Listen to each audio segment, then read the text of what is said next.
for the things that already happen within La République du Cameroon, where they concern Ambazonia, for the things that already happen within the international system, where they concern Ambazonia.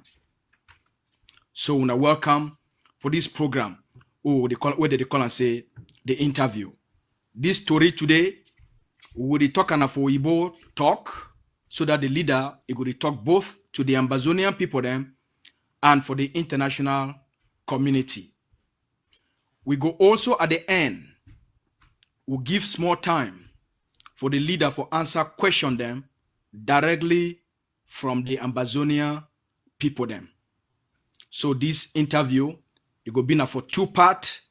The first part, now for we for handle the big things them, whether they affect our liberation, so that the leader will give we clarity, it should give we a sense of direction, it tell we place we things a day, it tell we things that we need for fix them, it tell we the wahala way, the problem don't we face them, and what he do them, and he think about what we do them for make sure say what people they succeed and will end Cameroon occupation of Ambazonia. So as when I listen, when I invite all mommy can join we, when I invite papa them, mommy them, brothers and sisters, as when I join we, when I share and make other people them for Facebook, for WhatsApp, what I do for Instagram, when I share them for all side people they participate, so that all we will go the thing the same, we know what did happen, so that some person will be left behind. Now we'll go transition, we'll go for Oyibo language. Good afternoon, fellow Ambazonians. I am Lucas Asu, the press secretary of the Executive Office and Governing Council of Ambazonia. Today, we are extremely honored. Today, we are extremely grateful having the president of Governing Council of Ambazonia, Dr. Ayaba Cho, who is also the leader of Ambazonia Liberation, on this program called The Interview. Sir, good evening to you in Norway. Good evening, PS, and good evening to our people across the globe. We're extremely delightful having you on this program. We will, it's a lot that has been going on within Ambazonia, within Cameroon, within Nigeria, within the international system that affects the liberation. We'll be asking you direct questions, maybe things that you're not even prepared to answer, but based on public sentiments and public perception, our people need clarity from you. So we're extremely delightful. We know that you always make time for the Ambazonian people.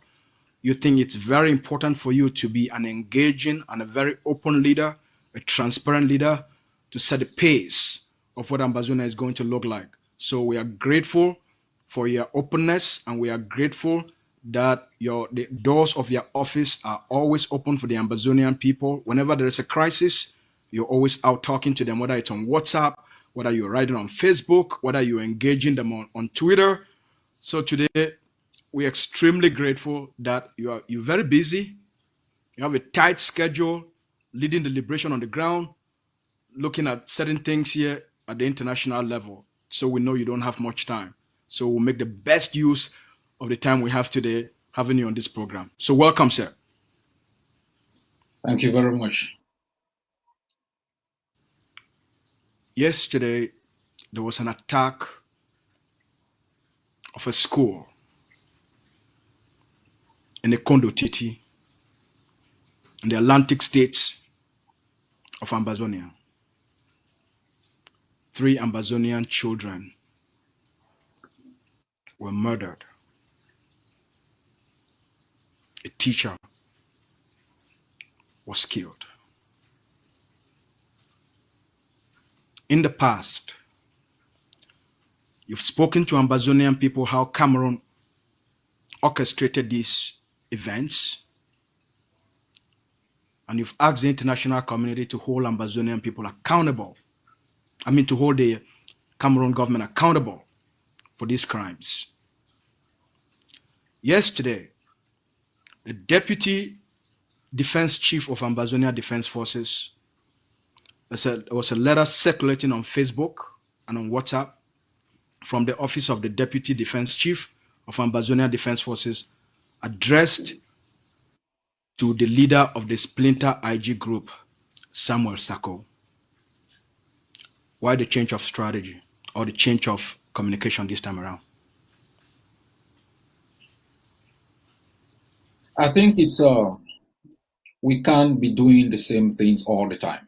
And so once I was informed that students had been killed, normally we pick up communications through the defense network. And I would only usually make a statement once I have clarity. And so I was briefed by the DDC, Capo, on what they know. But the evidence was circumstantial, so I could not make any public statement. So after about 2 hours, we got some conclusive evidence. And I decided I consulted with a couple of other leaders. And I decided it would be nice to send a letter to Dr. Sako to inform him that this is what we know, so that he can match our evidence with his. And if it came out conclusive that his forces are responsible for this attack, it will be necessary for him to publicly condemn it and hold the commanders responsible for what I consider an act of terror against our students. Unfortunately, and I apologize for that, that letter was circulated publicly. That was not the intention. It's important to show maturity in leadership. It's also important, as I indicated to Deputy Capo, it is disrespectful to address such letters publicly. Even though we do such at the level of the international system, but letters that are sent privately and publicly are denoted as such. But this is what I would like to say to our people. We have said publicly that independence means independence, and that for us to achieve full control of our sovereignty, it is important we institute institutions that begin to cater for our people. We cannot eternally deprive our people from going to school under the institutions of colonialism without providing alternative institutions of education, which is what we have done with the community schools. As you people must have seen in the public space, we've graduated, the first batch of our nursery pupils. There are baby steps, but it sends a very powerful message. And we have said all private schools must be transformed into community schools and receive permission to operate under the Ambazonian curriculum of education. And all so-called government schools controlled by Cameroon are banned from Ambazonia. And no one should violate our laws by operating such institutions. If they do, we will close them. But what we cannot do, and what is unacceptable, is that explosive ordinances, which are high grade of explosives, are planted in such premises, or heavy caliber assault rifles are used against very vulnerable children. And I have condemned this before. One of the things about Ambazonian leadership is that it must be authentic. It must demonstrate that a high level of candor in the way that it operates. That means if the occupying regime perpetuates acts inconsistent with civilized international.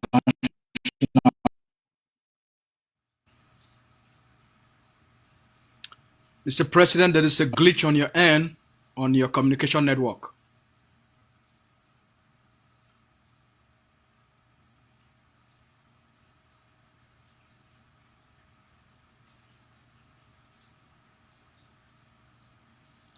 Just hold on. We'll be right back. It could be an internet problem. It could be just a little problem within the device. It could be a plug problem. So give us about a minute or so. We'll be right back. This is extremely important discussion. So hold on tight.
All right. Welcome back, sir. Thanks a lot. I'm not quite sure what's going on. All right. We're talking about All right.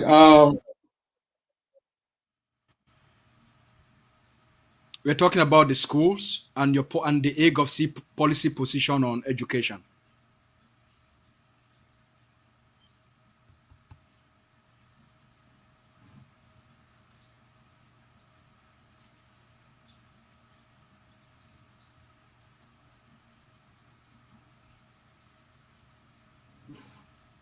Mr. President, are you there?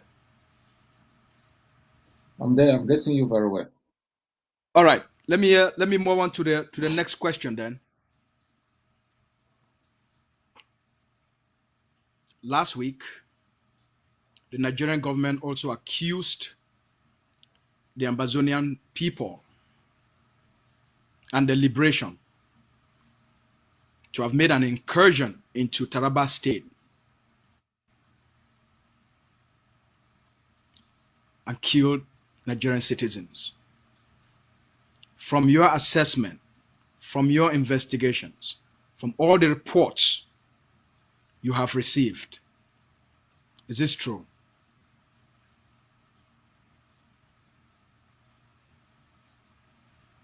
I think we have.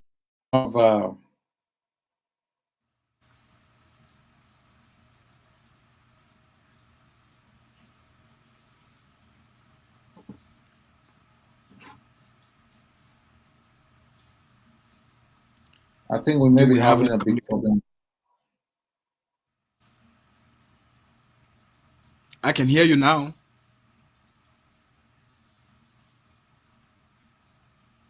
But your screen is frozen.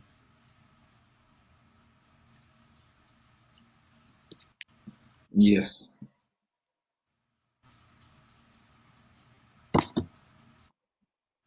Let me check with the tech team. I think I can.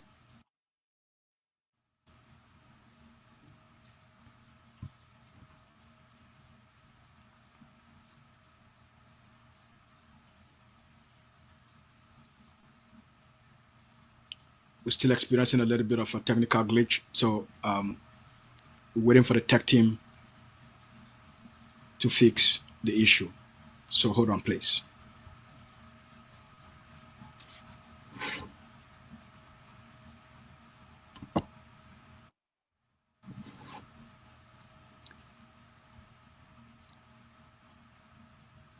Are we okay? I think it's much better now.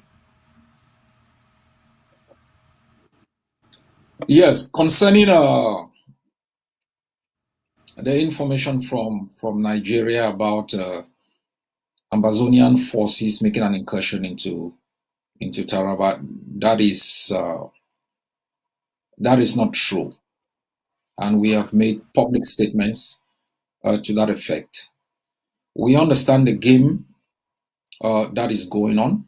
Cameroon is desperate and has been looking for ways of bringing Nigeria into the conflict to its rescue.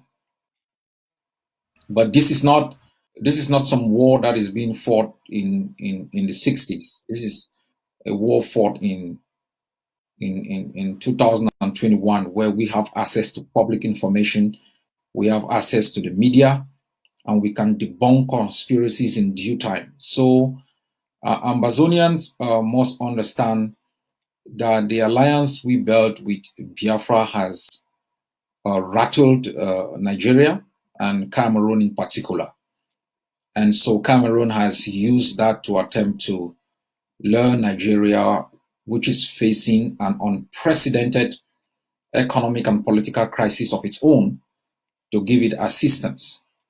I have said severally, and it's in the public record, that Nigerian government and the northern part of Nigeria highly supports the Boko Haram. That is an intelligence assessment that has been made by most intelligence services across the globe. And that's why they have been incapable of defeating, Boko Haram. Boko Haram in the past few weeks has moved into Borno State and taken over civilians and taken over military vehicles. Nigeria does not have the capacity to open a third front after what we are seeing with the Biafran crisis, to assist a defeated Cameroon, against Ambazonia. So we will continue to educate the Nigerian and the Biafran public. We will continue to educate our own people. We will respond in due time and inform the international community of what is going on. And I think our people must be assured that everything is in order. We have, as it was written in our press statement, no reason to cross into Nigerian territory. We had no reason to cross into Taraba. The only time we can contemplate such acts is if Cameroon moves into Nigerian territory and organizes itself from there to attack us in our own country. And we might take preemptive action to forestall such an attack. For the moment, our forces have not crossed into Taraba. They have not crossed anywhere into Nigeria. And we are fighting within our own territorial space. And that will be the case for the foreseeable future. Are your international partners and international partners of Ambazonia Governing Council and international partners of Ambazonia aware of these conclusions? Yes, yes. Immediately the information came out and we reacted. I forwarded our reaction to our international partners. They are well briefed and they trust our word. They know when we engage in actions, we don't deny them. They know when we don't, we speak the truth. That's the credibility we have built with them. And it's very, very beneficial for our struggle. Okay. Last week, also in Nigeria, the most powerful diplomat on the face of the planet, the United States Secretary of States, Anthony Blinken, made it his first trip to the continent, visited Senegal, and then make a stop in Abuja, Nigeria. He addressed the Nigerian people and addressed the Nigerian government. In his statement, he warned both Cameroon and Nigeria and all African dictators that guns cannot be the solutions to problems they created. And all the conflicts that are taking place for lasting peace, security, and progress. He calls for addressing the root causes of conflict. Is this reassuring for you? Or it's something you've It, known that eventually this will become the US policy? it is bound to become their policy, but it must be reassuring to our people. We've said this several times, and I have explained to our people at every given time, using other cases. We know of the US position during the Eritrean conflict, and that position was articulated by their former secretary, Cohen, who made it very clear to the Eritrean that independence is unattainable. And that policy was reversed as Eritrea grew in strength and Ethiopia demonstrated a high sense of incapability. We have been sure from the beginning that the U.S. Position was going to be changed, not only for purposes of international peace and security and justice, but because the belligerents involved in this conflict um, have shown, especially from the Ambazonian side, that we have clarity of purpose. We've demonstrated ourselves as a harbinger of stability, creation of opportunity, as opposed to the other side ruled by men from the grave. That has been a danger to the region, a projector of tyranny and usurpation of people's rights. And I think his message from within the continent is something that we have expected. Does it mean that position is going to remain the same if we do not conduct ourselves in a way that assures them and the international system that we will become a responsible party within the international system? That position can be reversed. We saw that in Syria when the Syrian government under Bashar was delegitimized and a caretaker system was accepted by the United States. When the rebels became incapable of moving forward, that position was reversed. So our people must be reassured that policies are not simply changed overnight. Policies are changed due to facts gathered by researchers, due to changing dynamics within conflict situations and regions, due to evolving situation within the international system. And I am very confident that our strategy of internationalization and targeted diplomacy did not only arouse the consciences of the public of these countries that help shape policies of state and the numerous of effort of different Ambazonian groups at the level of the international system, giving us a level of credibility.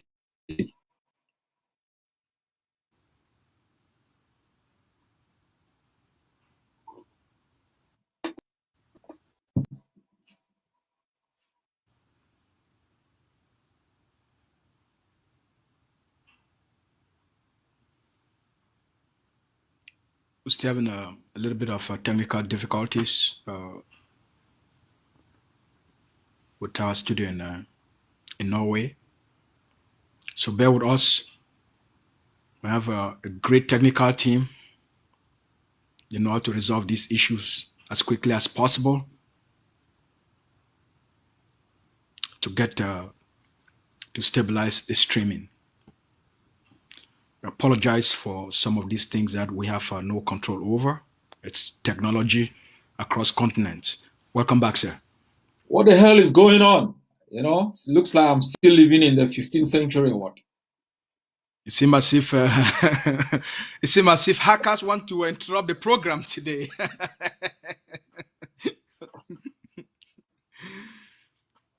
Okay, as I was saying,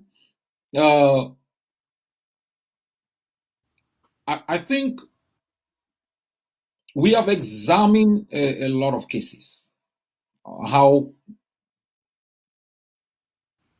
policies of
yeah, everybody is trying to blame my network. I'm not.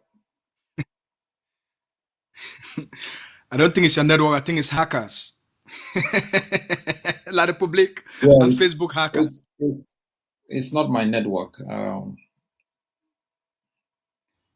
right. Let's make the best use of the time that we have. Okay. There is something within the international system and in state actions that can determine how policies are changed, and the US has championed that for a while.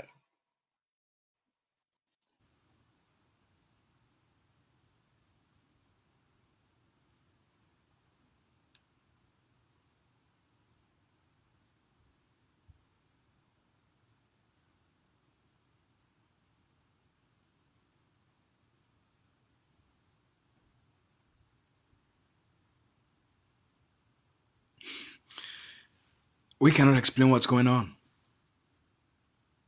Only our technical team can for us. So we try to do our best. We hope that the system stabilize and we can be able to have this important conversation, which is very timely. So we apologize for the inconvenience. And please bear with us as we are doing our best, from the various parts of the globe we are operating from.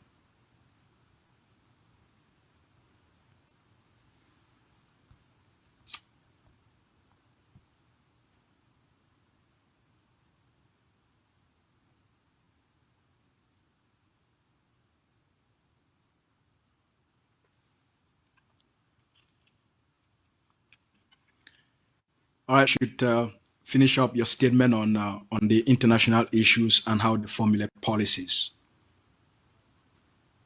Oh, yes. All right. I hope it gets better, but I'm a bit rattled by I'm looking at alternative method that we can make this communication seamless.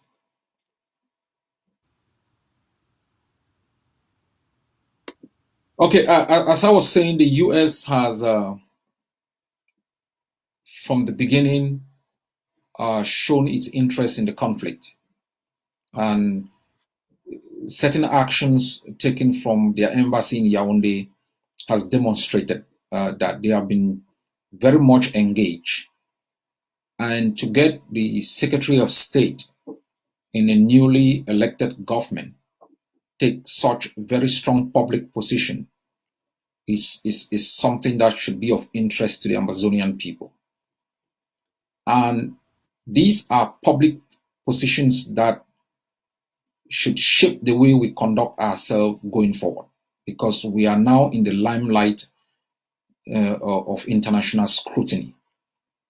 And I think we must demonstrate utmost maturity in the way that we conduct ourselves as leaders, in the way we communicate, and in the way that we deal with little internal issues. Because it takes just a flip to reverse policy positions. Once they come to the conclusion that we are not serious, simply by the way we deal with little differences, and that we will be a threat to their economic interest or national, international human security threat, they are going to hem us in.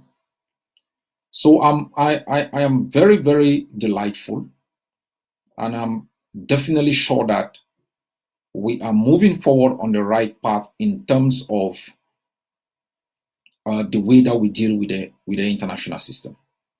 In the coming weeks, I will be having some top meetings to discuss continuous progress, to assess, what the international system and different state parties, what they want, what is of their interest, and to clearly outline our position in a way that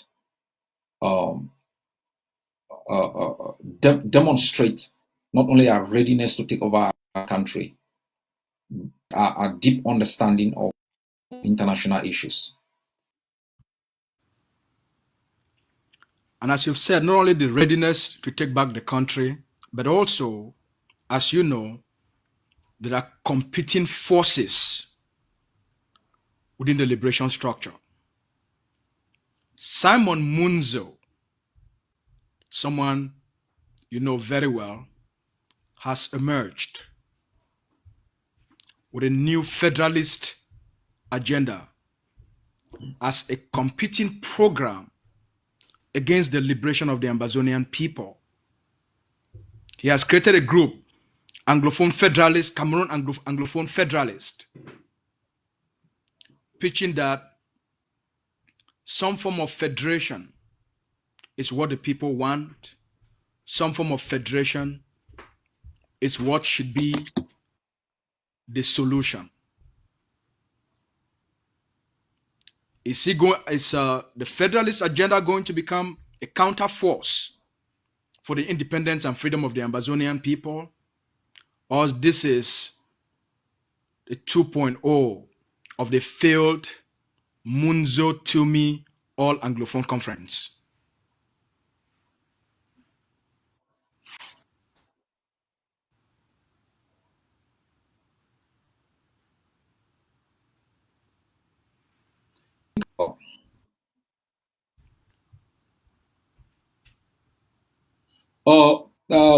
P.S. This is not something that we should be wasting time over. We have defeated an established army. We have defeated a state party to the international system. And these little opportunities are scavengers. Scavengers.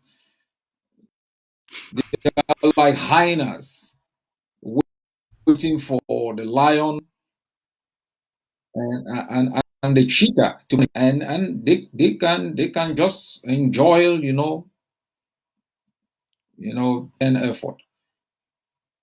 They don't exist. There are no federalists. There are no federalists. They don't have a they want to. These are opportunists and scavengers, and they have no place. They are colonialists. You see, when you look at them, look at Munzo, look at Bala, you see in their faces hunger. You see in their faces opportunism. You see in them a certain sense of enjoying treachery. So I don't think we should waste 1 second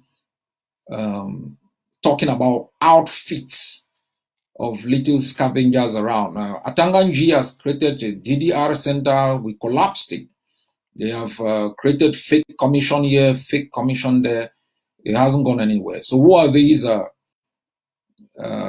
scavengers to be able to derail us? It's over, and they should either align or move over to La Republique, or they'll spend a long time in our prisons. All right, we'll leave it at that. A long time in our prisons. Great news came out of Bui, of the state came out of the state of Bui 2 days ago. Really good news, which I'm sure most Ambazonians are very pleased with. The forces in Bui, the ADF shown great leadership under General Capo, and the forces came together. They sought for unity. They make public statement as to why they denounce infighting and vowed to work together for the greater good, for the liberation of the Ambazonian people. You spoke to General Nopiti for the first time. You revealed that in your audio message that you spoke to General Nopiti for the first time. During that process, what role did the ADF play, and what role did your call to General Nopiti play in influencing, leading, and setting up the outcome of what we now have as evidence of unity in the state of Bui? I don't think my call played any role. I think, the credit is theirs. The credit is theirs. They are the one facing, the continuous turmoil caused by infighting. It's not time to celebrate yet. We are living through difficult times with great influencers who can alter situations with simply of a telephone. We should not celebrate. We should exercise caution and pray to God what is beyond our powers to be left in His hand. We still have work to do.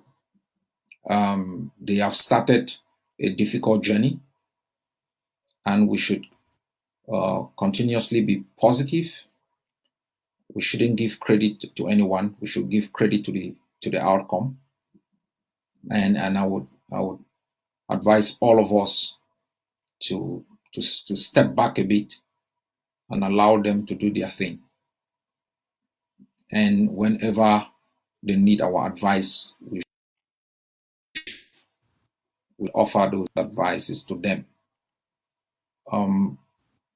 I think the only reason why I decided to speak to him was to make sure that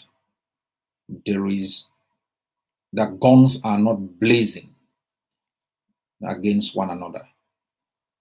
Because I am certain that you can demonstrate force and use it as a deterrence to achieve an outcome that is peaceful. And that's exactly what has happened. It was also important that they spoke directly to the Ambazonian people so that we understand what is going on based on what they have said, rather than conspiracies here and there. And that was very useful. I know spoilers are always out there, mostly pushed by La Republique, because infighting benefits Cameroon.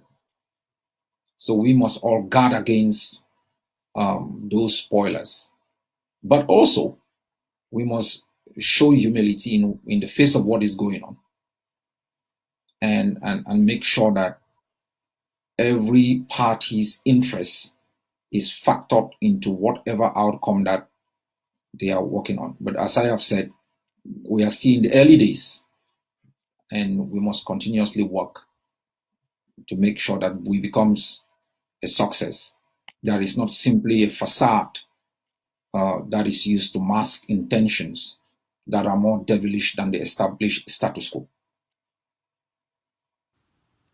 you've over time emphasized the need for the block by block as a strategy that one block protects the other, and the weakness of block A affects block B. No PT, Insobu has accused No PT of moving in from Bui. Insobu mobilized the population to ask No PT to return to Ngoketunja. Now, isn't this the tribalism you've been telling the Ambazonian people that these are not things we should tolerate during this period? And you also believe in your strategy of the block by block that General No PT moving to the state of Bui helps the forces in Bui, the already established forces in Bui, to make Bui strong. And maybe he feels a lot more secure there.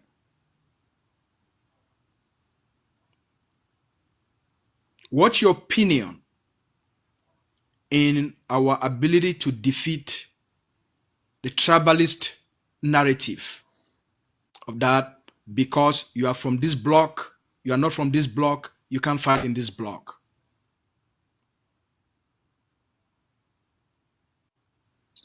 I don't understand his motivation, so I can't speak on conjectures. I would prefer to simply hope that what they are doing is for the best interest of the forces and for our country. And I have argued from the beginning that Ambazonia is one territory, and that the block by block strategy was not meant to confine or contain fighters within a particular area, because there are blocks that are very powerful and there are blocks that are very weak. Within blocks, there are peripheral forces and there are core forces. And so you would expect freedom of movement across different blocks. But also it is war, so there must be communication from one block to the other before soldiers move across, lest they are seen as enemies. I would appeal to Amazonian fighters to work together across different sections of the territory. And we have seen that in the attitude of the ADF, where other forces from different blocks have passed through our own territory to take action in different places. We have also observed within MESA forces moving across different blocks and undertaking action that has given us pride.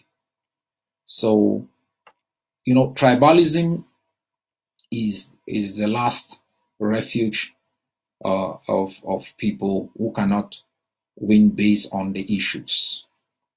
Tribalism is not also a very negative issue, but when you exploit it for your own benefit, it becomes nefarious to any end that you seek.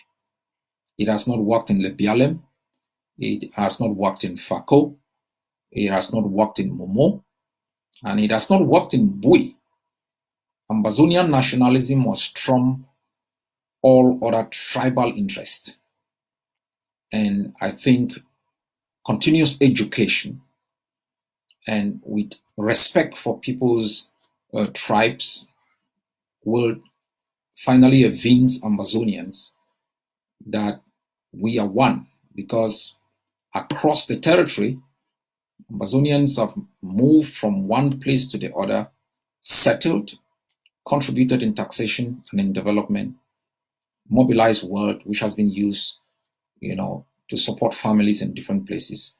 That has worked for the communities that are the host, and it has worked for the settler communities. And we must promote those things that help us. What is going on now is a realignment of forces, where different forces have come to the conclusion that bringing together their power has a greater impact on Cameroon than when they fight alone. And we must continuously encourage them. Against all odds from external and internal forces, this is a challenge we must overcome. And this is also a philosophy you've preached to the Ambazonian people for forces to work together. So we're seeing some lights in that front. A few weeks ago, Ambazonian movements, Ambazonian political leadership of the liberation of the various movements, NGOs from the territory, defense representatives met in Toronto, Canada through the CDN retreat. During that retreat, Ambazonians in the presence of the international system represented by 7 countries, they came out with a unified position.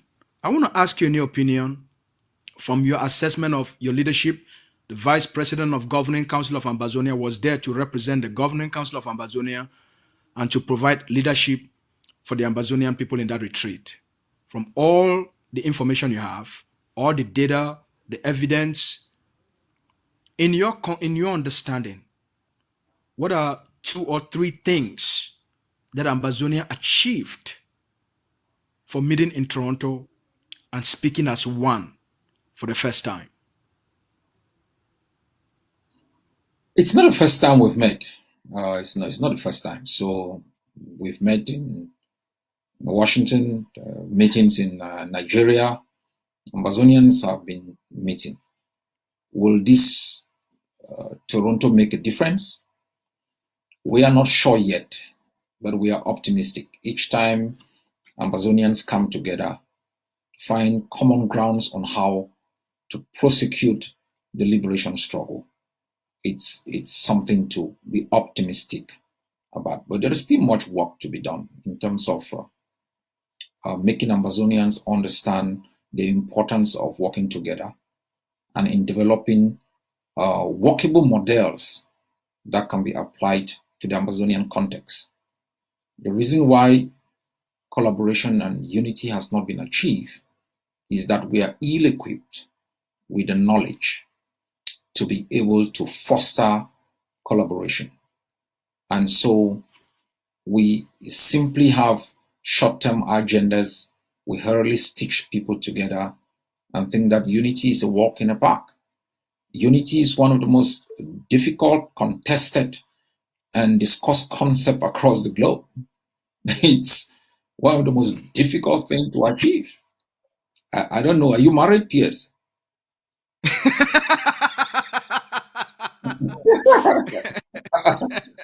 Because when Ambazonians think, we should just. Everybody's interested. Everybody's interested in this question. They send me. I'm, I'm not trying to rain on your parade, but this is the point. Ambazonians think unity is just something people should just, I hear people write, people should keep their ego. People should keep their ego. That's how simplistic they define the concept of unity in a liberation struggle. Ego. It's one called me once and said, do you think you must be the one to lead? So it has also been defined in the sense that, listen, I ask you, are you married? Because for those who are monogamists, you know how difficult it is to even achieve unity between a man and a woman. You're living under the same roof. You're living under the same roof. It's so difficult to find common ground on most things. Sometimes with time, you use wisdom, just let go issues. Let alone if you have a family, it's like a shouting match. Anybody who has studied a bit of international politics knows about the issue of interest, differences in ideology, differences in strategies, in so many things. We should not simplify the concept of unity. Once we simplify it, we make it to be achieved. For Palestinians have been fighting for more than 50 years. They've never achieved unity. You find 2 political parties in the United States sitting in Congress are unable to agree on little issues, whether they should build a wall to prevent UPS going to the United States, or they should let Mexico pay for it, or whether they should provide universal healthcare. So unity is not as simple a concept as Ambazonians want us to believe. And that's why we are always very good at stitching leaders together in a hall, and we want to solve everything at the same time. We don't do our homework. We don't discuss with these groups to understand what particular issues are of interest to them. We don't do what they call problem identification, which is critical in solutioning. What is the problem, between the Ambazonian groups? We now all agree that armed resistance is the way to go. We agree on that. Mostly we agree that independence is non-negotiable. We agree on that. We agree that we will have to engage internationally in terms of diplomacy. All the groups also agree that negotiation is something that we may take part in should we not achieve outright victory in the battlefield. And even if that happens, we will still have to somehow negotiate issues of assets and liabilities and other issues. So then is the problem that makes unity difficult. The moment anyone contemplating in bringing these groups together identify that problem, it can then work extremely very hard to find short-term, medium and long-term solutions to the disagreement. So back to Toronto, that was a baby step in different groups together to be able to discuss different issues. We haven't agreed on most things yet.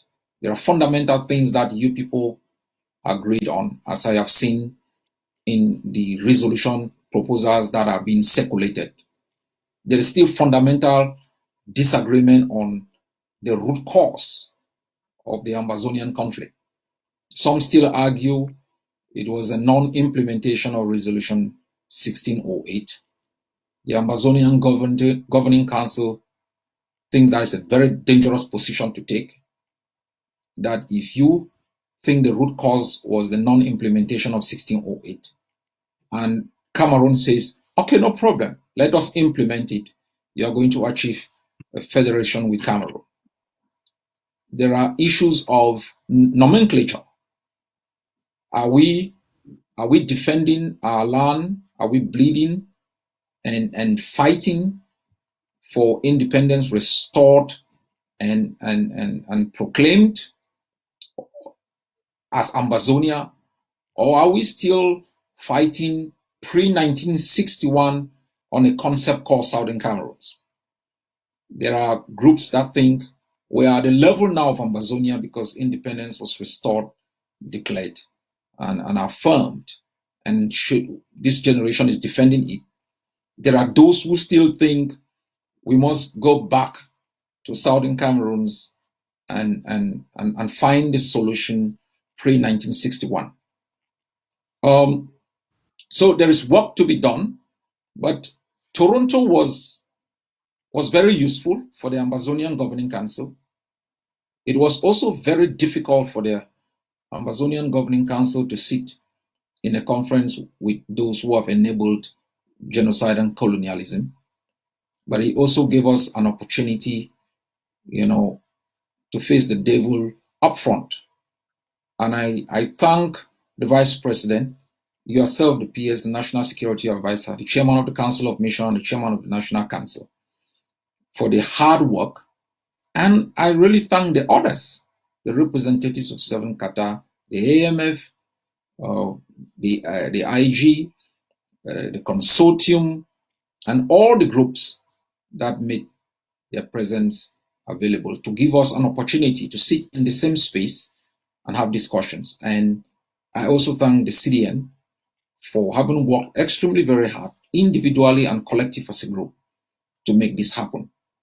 I think my prayer and hope is that, and especially to you, representatives of the AGovCU who were there are lessons learned. Some of us who were not in that hall might learn those lessons. There are experiences you had that we may never have it. And you people must continuously engage with those that were at the conference, continuously discuss and find common grounds on little issues so we can build on them to be able to find common ground on the very difficult issues.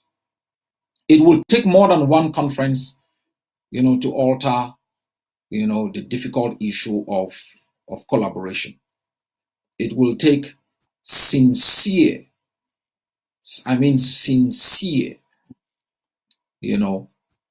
positions expressed in public and private for us to be able to work together.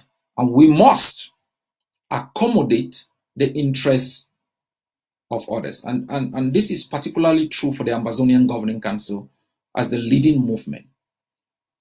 The Ambazonian Governing Council must find a way to make sure that the interest of other groups is respected, is factored into a national collaboration plan so that they can identify themselves within that plan. And we will experiment with different models, but I am optimistic that in the next 5 months, Ambazonians will be able to come together to end Cameroon's occupation of our homeland. I'm very, very optimistic. I see the signs. There are some background work being done. We can now also glean from these facts. The international community acted in a disjointed way before. They acted as individual states, varying positions. We can now see them tweeting together.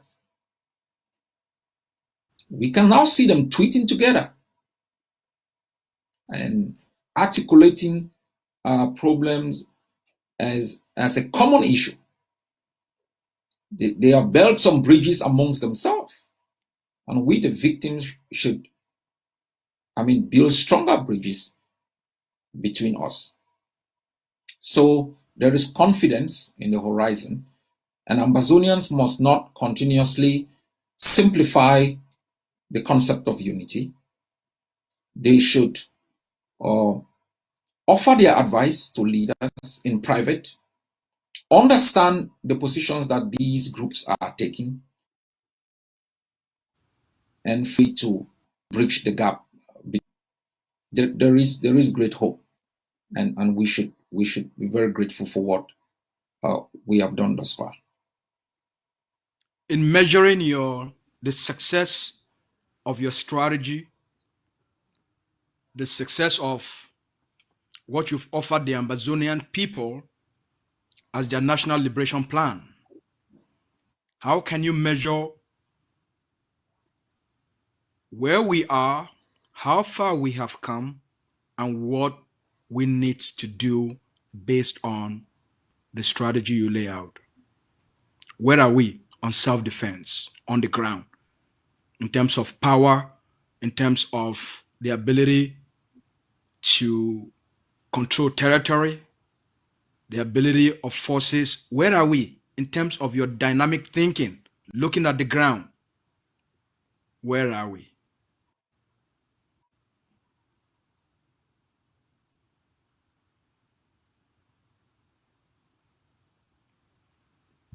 I lost you for a while. I don't know if you. All right.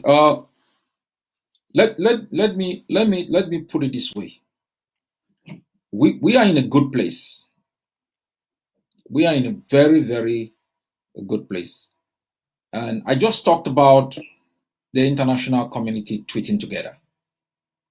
Remember, more than 20 years ago, when I led demonstrations in front of foreign embassies, they will send the secretary from the embassy to come to the gate, and I'll push in a letter. I remember a demonstration I made at the UK embassy in Berlin. They opened the gate. I went in a few steps. I met with the secretary. We were all standing. He asked me to explain my problems. I explained and I gave my letter. You must also watch a video at the German Foreign Ministry in Berlin. I was there with the chairman of the Council of Missions. That was the best reception we had, where a representative from the Foreign Ministry came down into the lobby. The Secretary of State of the AGOFC was there too, and we sat there and spoke for a few minutes. You saw what happened even with the enabler Bobala in Brussels, where we went in to meet members of the European Union, and we stood somewhere and just spoke. Now, fast forward 20 years after, the CDN calls a conference, foreign governments attend. In the sidelines, you people hold meetings on your own turf. They came to us. I said in the beginning that they will come to us once we become an international contender. And if you want to know where we are, that's where we are at the level of the international system. I also said that our actions on the ground combined with our international diplomatic effort will move the adjudication of the struggle from Cameroon and make it an international issue. That's where we are if you want to know where we are on that particular issue. I also said our actions, the way we conduct ourselves, our strength, will change the narrative of the international system in terms of, Cameroon is one, indivisible, two, root causes. If you want to know where we are on that subject, you ask the US Secretary of State. That's where we are. I also said from the beginning that making the territory ungovernable will create ungovernable spaces, and we have a responsibility to fill those ungovernable spaces, otherwise they'll be taken over by bad actors within our society. If you want to know where we are on that particular subject, you can find community schools, you can find our forces driving trucks, and look into the work, our ZAR for anti-kidnapping, and the tremendous job that is being done by our Antanka Brigade in arresting kidnappers and removing the bad actors from the ungovernable spaces.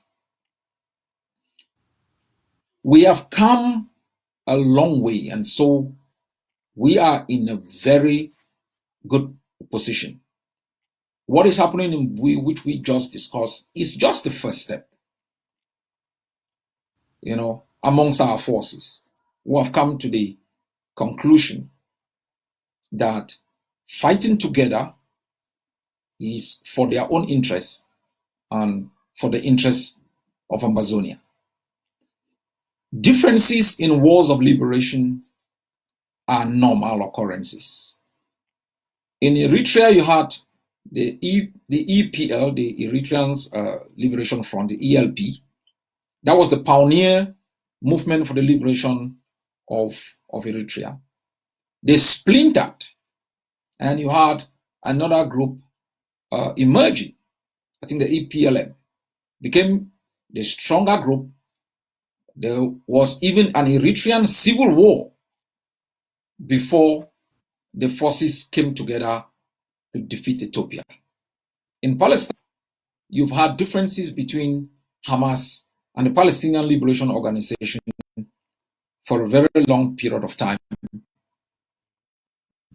They have found different ways of working together. So this in liberation, I think I got frozen out for a while. I think you're good now, sir. Do you hear me, PS? We can hear you clearly now. I think this should be coming from the studio, because sometimes I can't hear you. So we should not be too hard on ourselves. We should see differences as, normal things that exist within a social fabric. What we should never do is give up on how to mitigate those differences for a common outcome that is mutually beneficial. That's why we need to do them publicly, and we need to do them privately. At this stage of our struggle, there are two things that we need to do. What are they? Let me say three. Let me say three or two and a half. The first one is to consolidate the gains that we have made. We have to consolidate the gains that we have made using two approaches: the hard approach and the soft approach. We have communicated independence in an abstract manner. And I think there was a discussion once in Atlanta, which I was privy to. And the question was, what are we fighting for? And majority always say independence. And truly, what we are fighting for are the leading issues like the right to better system of education, freedom of speech, to have the opportunity to elect your government and hold them accountable for their actions, to live in a society where you are not discriminated based on where you come from, where the state is there to serve the people and not the other way around. Independence is only the political cover that makes all of the things that we are really fighting for to happen. And so we must begin to communicate independence in a very tangible way. By consolidating our gains, we should be able to protect areas that have been under dynamic control by completely removing Cameroon from those areas and defending those areas, and begin to provide services, begin to run our community schools, begin to build health centers, begin vocation, to acquire new skills in times of conflict. Oh, yeah.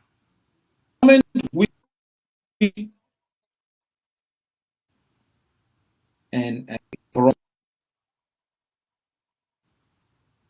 are we back? Right now it's back. The people couldn't hear you anymore. There was a lot of glitches.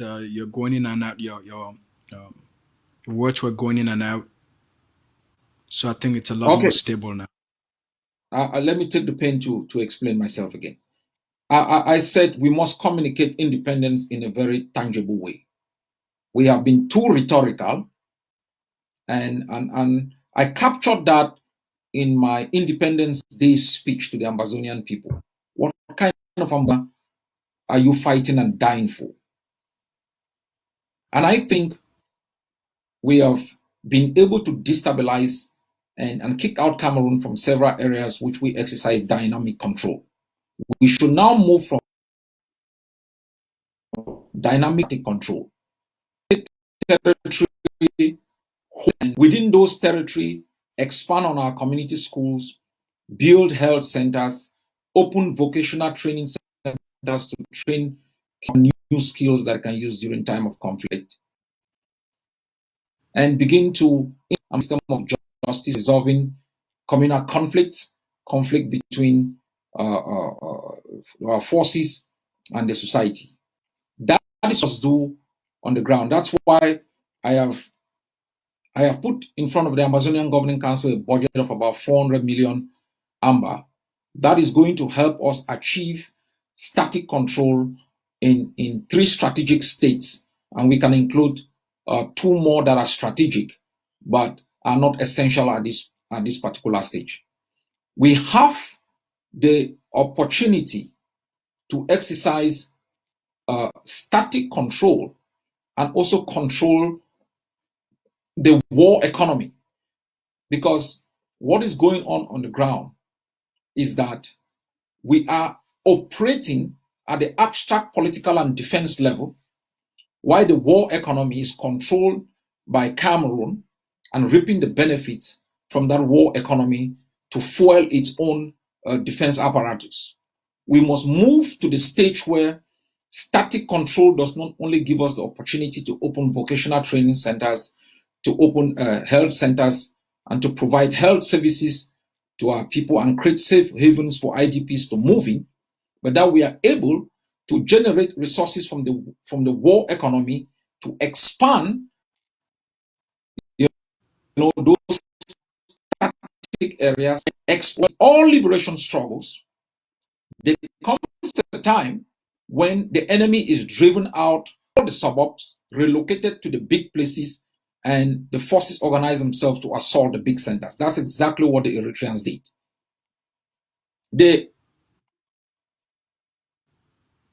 The difference in liberation struggles,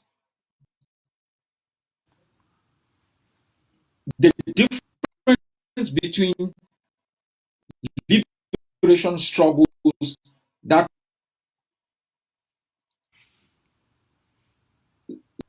let me come liberals that take 5 to 10 years or that take 30 years,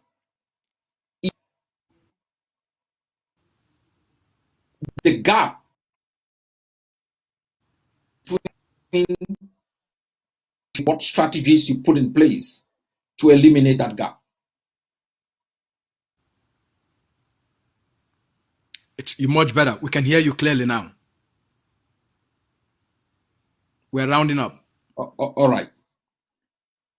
The second issue we have to deal with, and let me say more again on the ground game.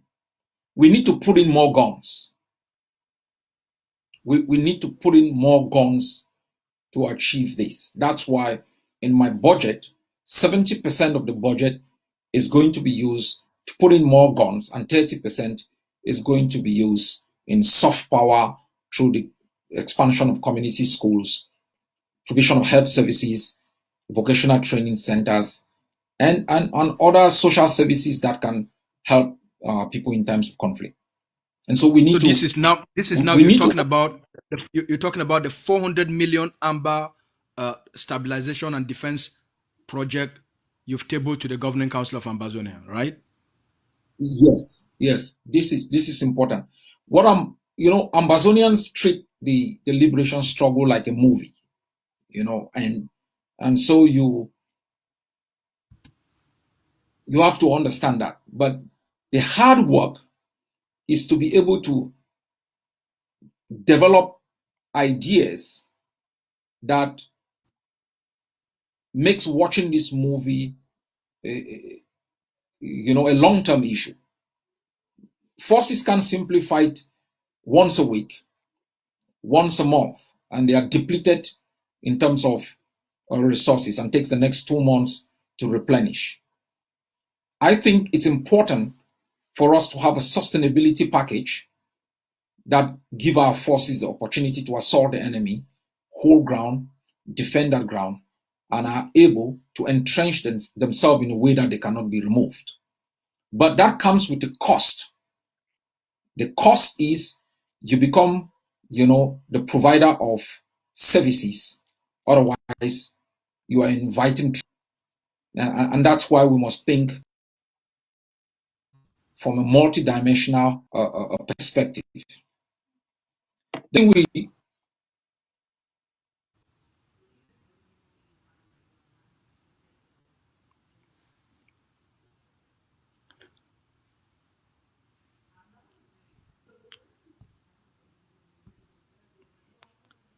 Well, we've been able to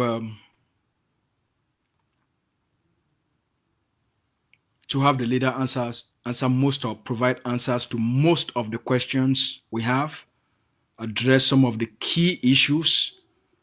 I think we'll let him give his concluding remarks on his new program, the new plan he has for Ambazonia, the 400 million AMBA project for defense stabilization and the building of community health centers and community schools. So go ahead, Mr. President, so that you can take a few calls from Ambazonia and then we'll wrap this up. All right. My apologies to our people for this messed up. But now, we must move from that periodic watching of movies to sustainable actions that can help us take, consolidate, and expand on the ground. We've developed a very good plan which we think can be implemented by all the forces on the ground. It's important that provision of services, protection of our population is factored into that. Also, in terms of defense, there are surgical things that we must continuously do. All liberation struggles are highly infiltrated by enablers and opportunists and spoilers at the defense level. Forces are doing an incredible job in some of these people through surgical operations. And so we are working on putting in place a surgical force that is going to really support the work that the Bamenda brigades are doing in urban warfare. So these are critical issues. I will just add to that. For example, in January we are having, the occupier bring in of the Nations Cup into our territory. Mm-hmm. We must always have a plan against these things. But I also want to warn Ambazonians. Ambazonians always have the tendency to think that we must win all battles to be able to be free, or we must be successful territorially in all strategies in able to be free. The Ambazonian struggle is one of the only struggle I have seen in modern times that actions called by leaders are implemented across 90% of the territory. There were times in South Africa things would take place probably only in Soweto. There are times in Eritrea, Asmara was going on like nothing was happening in different parts of the territory. That is not a measure of how successful a struggle is. The struggle for liberation is first and foremost an ideology that is entrenched within the psyche of a people. The belief by Ambazonians that they should have their own country is overwhelming. The data supports that, and that is what is of importance. The enthusiasm in Ambazonia to have their country is what we must use as a measure of whether we will be free or not. The determination of our fighters, the continuous assault on the enemy, are key indicators we must use to measure, whether we will succeed or not. And in examining all these indicators, I can conclude that we are one of the strongest positions to other liberation struggles. We are not highly financed because of the nature of our struggle, because of the sustainability of the colonial system that impoverished our people.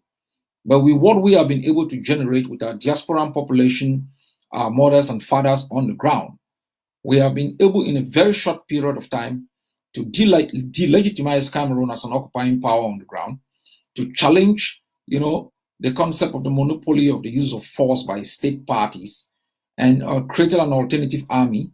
We have been able to defeat them as the sole party that can deal on issues of international diplomacy by having a diplomat. So in terms of the Nations Cup, we are making huge investment. Different forces are doing a couple of things to make sure that we can succeed in these things, that we can use that to send a message to the international community that the present situation in our country is totally unacceptable. So these are, apart from standard uh, uh, uh, uh, strategies that we develop to move our struggle forward, there are other strategies that continuously go on, like assaulting the enemy here and there, making sure we stop their armor cars from penetrating behind our lines and causing massacres. You can see that in the data that the number of massacres have greatly reduced across the territory due to the IED technology which we deployed, that the number of kidnappings have also reduced, and that the Ambazonian forces have become more effective in terms of working together to assault the enemy wherever and whenever. The next issue we need to deal with is our conduct at the international level. The synergy we need to build in terms of how we want to conduct ourselves in terms of international diplomacy. And this is critical, and this is part of the resolution of the CDN, which I also think highlights a bit of a difference between us. The Swiss intention is a standalone. It's a standalone. It's not a framework. Ambazonians must establish a framework for international negotiation that can be used by any credible international party that wishes to facilitate or to eventually mediate. And I hope that you people can achieve that within your discussions within the CDN. Once we establish that framework, it is going to dictate, the conduct of actors. So that means if the president of the AGOVC is moving out to engage with partners, that framework is going to become his guide. If, the president of the consortium, the president of the IG, going out to international diplomacy, there is a basic framework that informs their action. That framework is also going to be a consensus position that is communicated to the international system so that they cannot play one group over the other. Because the international system, in the onset of issues of international diplomacy and issues of negotiation, is more interested in maintaining the status quo. It's not interested in, whether you become independent or not. It wants to find international peace and security for continuity of international transaction. So it can easily play one group over the other. And in a competing space, groups might become vulnerable because they see such opportunities as a PR stunt over others. But once we establish framework, becomes guiding principle for all, it helps shapes the actions of the different actors. So you can go to bed and sleep quietly if there is a framework that another group might just pick up and use. And it's going to be for the interest of our people. Secondly, what we also need to do at the level of the international system is to be able to engage in quiet diplomacy amongst ourselves, to consult in the background on little issues, to demonstrate publicly our maturity in dealing with differences and in dealing with complex international relations questions that can bedevil any struggle as complicated as ours. This is important. This is going to have one other effect. It's going to instill confidence in the international system and confidence in our people. And that confidence is going to translate into funding that will make the program I just explained to you possible. Putting more guns, consolidating, moving from dynamic to static, and begin to provide services. Our people live in areas where they die of malaria because they don't even know. If we put in place static and mobile health centers, hire a couple of nurses, they can test, people of malaria, test people of typhoid, and are able to make prescriptions that will keep them healthy. A healthy population is a population that creates wealth. So I'm very confident in the things that we have done thus far. The things that we have to do are sometimes challenging, but I understand the difficulties we have faced in the last 5 years, especially my leadership, and I am prepared to build some bridges, mend some fences, but also continue on my own lane while I'll be trying to mend this. I will be pushing forward an agenda to take the Ambazonian struggle to a level that ends Cameroon's, presence in our country. And you believe with the 400 million Amber plan you've tabled to the Ambazonia Governing Council cabinet, it can help us take us to that level of sustainability within the short term so that we can achieve long-term goals. And how should Ambazonian make this commitment? Those that are on the ground, how should they do it? Those that are in the diaspora, how should they make this commitment? Because 400,000 amber, it's equivalent to $800,000.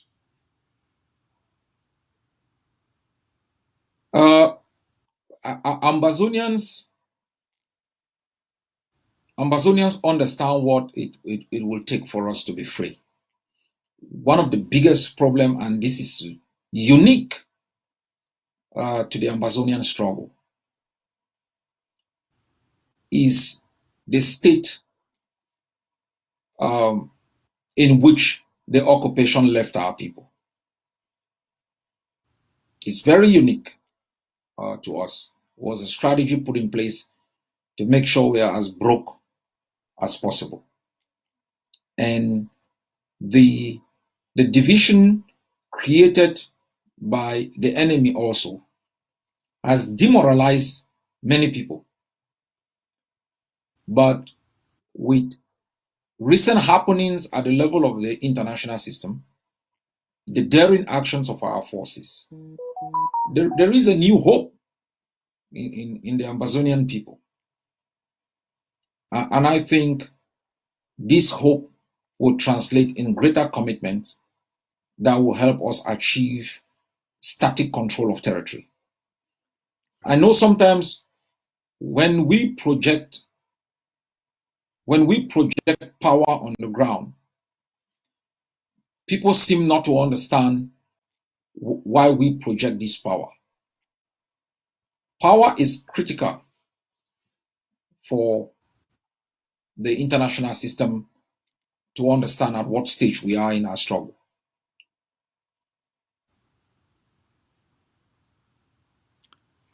All right, sir. Well explained. Thank you very much. Would like you to take a few questions from the public so that you can have a direct interaction with the Ambazonian people just for a few minutes. The technicians in the studio are going to help us to put a number. Just a very few calls. We don't have much time. We've already exhausted most of our time, so that you can address their concerns Power on. and their worries Bluetooth pairing. directly.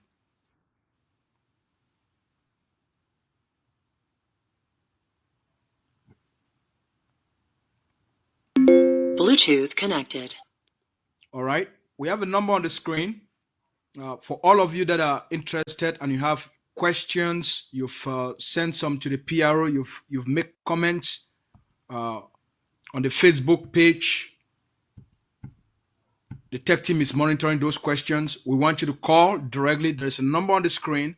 You can call that number using WhatsApp. You can call directly, and we'll take a few minutes so that the leader can answer your questions and give you the clarity you need. The lines are open. So you can use WhatsApp or you can call directly.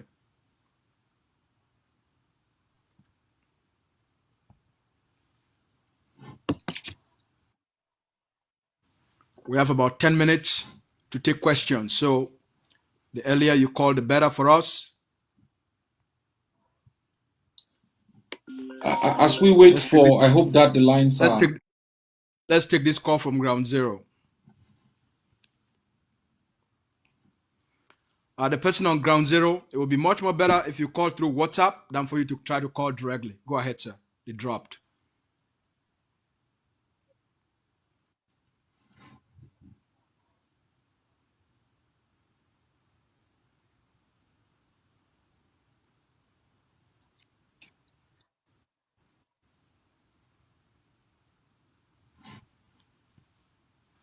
So you wanted to say something.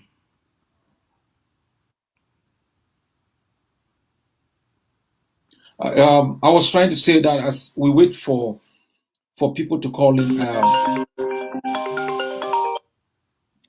You have a call from the United States. Hello? Hello, ma'am. Hi. Yes. Am I on the air? Yes. You're having a conversation. This is the interview with the of Ambazonian War of Liberation, Dr. Ayaba Cho. Go ahead, ask your question or your comment. Okay. I just want to say thank you for this channel and thank you for putting the plight and the struggle for the Ambazonia people. I'm calling from America, and I hadn't known about this struggle. So I'm just wondering, what would you suggest that American teenagers, young people, how can we get the word out about Ambazonia and the struggle for liberation there? Thank you. Thank you very much. Thank you very much. Thanks a lot for that question.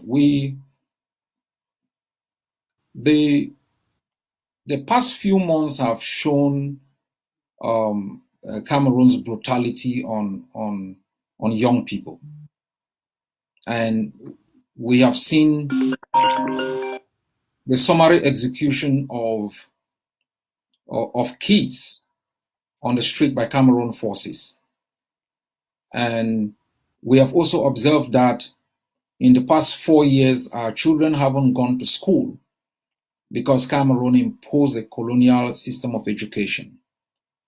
My appeal to Americans and friends of Ambazonia is to be able to mobilize through NGOs and different institutions possibilities to support our community education, and to be able to push their Congress people to take tougher stance on Cameroon on issues of human rights and the respect of the laws of war. The greatest beneficiaries of our struggle will be our children, but these children can only benefit if they are alive, to see independence. At this particular stage, the action of Cameroon against children, whether in schools, on the street, makes it improbable that our kids will be able to see the future.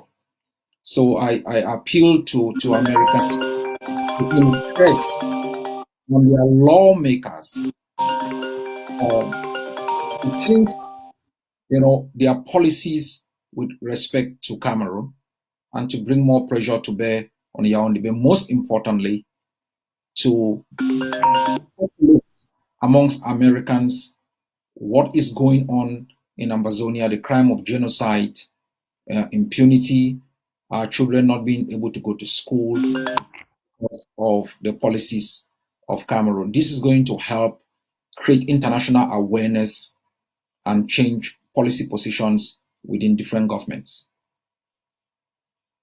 All right, let's call this person back from the ground. Very important. We take calls, especially from the ground.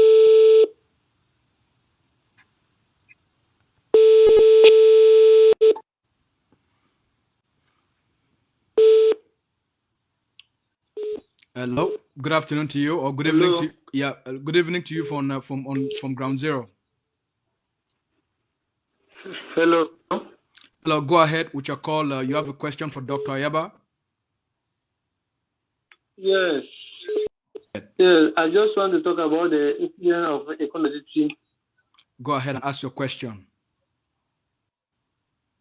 Yes, I just want to talk about the incident of equality. All right, Before sir. they passed, We have a very before they limited. before they wanted to pass any judgment concerning the act of equality, they had to do proper investigation because I based precisely in equality, but that act was not done by our boys. That act was done by the French Cameroon military, because our team Marshal Tenku Boye Sir, have never sir, visited sir, any sir, school sir. since he began to work from Ambazonia. All right. Yes, Can yes, you allow him wrap? to finish. Allow him to finish his question, please. I wanted to suggest that if he can put that in an audio and send it to us, it will be much better.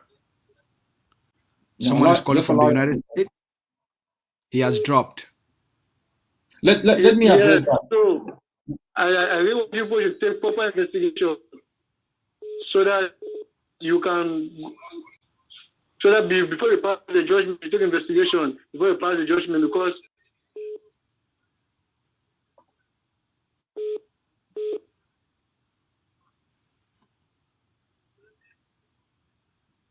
All right. Go ahead, sir. Concerning what happened in Konde Titi, I think we have done an exhaustive investigation. We will not cover any crime committed by our own people. Our people must understand this. We have been very careful in the way that we've conducted ourselves and communicated different acts. When I had an interview with Sky News in London, the issue of kidnapping within our communities came up. And I made it absolutely clear that the conditions imposed by Cameroon has created different actors that are not answerable to the different organized groups. And that the enemy has also infiltrated our society with different actors to give a bad image to the Amazonian struggle. When the incident of Kumba happened, we made it absolutely clear that following communications within defense group, we are certain that Cameroon committed the acts in Kumba. When Gabo happened, while Cameroon was in denial, we made it absolutely clear that we know that Cameroon was responsible. When there are acts of kidnapping that have involved our forces, we have condemned it publicly. We have also been engaged in very strategic actions to ensure that we can reach from our streets those who continuously terrorize our population to paint our forces black. When the issue of Ayafo happened, there were actions that we took with the information that we had. The Assistant Deputy Defense Chief for the Atlantic, who is also from Nam and Meme, has collected enough evidence, including sending ADF forces who have met with General Tenkobo. He will be coming out tomorrow with authoritative information to clarify the air. But I want to communicate to the Ambazonian people that it is not allowed to take assault rifles against students in a school, even schools that we have banned. You are going to find persuasive method of stopping them from going to those schools. It is never allowed. If you think because you carry firearms to defend Ambazonia, you are given an automatic mandate to use the firearms against your own people, whether they are soldiers or civilians, know that we will call you out and you will be held accountable. We are not going to play this ponchos piloting game with our people. This is how you end up in South Sudan. This is how you end up in Sierra Leone. This is how you end up in Liberia. Let commanders understand. They were powerful men like Bogasora There were powerful men like Charles Taylor who controlled armies, and they are sitting in some uncomfortable places because they violated, the rights of their people to life, to dignity, and to the protection of their sanity. We must conduct ourselves in a way that shows a very clear difference with the enemy we are running from. And we will continue to educate our forces to make sure they respect their code of conduct. We don't speak carelessly. We conduct investigations, but it is now going to be a new era as we are moving towards international recognition that any actions on the ground that violate codes of conduct that is carried out by our people, we will call you out. Thank you very much, sir. Quite clear and firm. Let's take this. We have 2 more calls, and then we'll end our program. Good afternoon, our comrade in the United States. Go ahead with your questions to Dr. Ayaba. Hey, I want to thank Dr. Ayaba a lot for the work that he has been doing. I do not really have any question at this time. I just wanted to appreciate him and let him know that we are here behind him and supporting him in all aspects. For some reason or so, I'm not in the position where I could actually give him advice on here. But I just want to let him know that here in the United States, I'm in a place where I'm in a security place. So he has I don't know if you can see this, but this is my number. I can contact you or doctor subsequently. All right, we have your number. We have your number, and we'll be reaching out to you to further the conversation. All right, have a great day. Thanks a lot, comrade. Thank you for your kind words. I appeal to you to mobilize others for us to end this tyranny in our country. Good afternoon, comrade. Go ahead. Yeah, evening, because I'm calling all the way from Europe and precisely in Italy. I'm Francis Mbo. Okay, go ahead, comrade from Italy. Go ahead. Yeah, please, I want to ask a question to Mr. Dr. Cho Ayaba. I appreciate him the way he addresses issue concerning the crisis we are facing in Cameroon. I have a problem because most of the time the forces that are on the ground are carrying actions, but they don't stand on the position they carry. They always carry attacks and then run back to the bush. You keep our people at stake.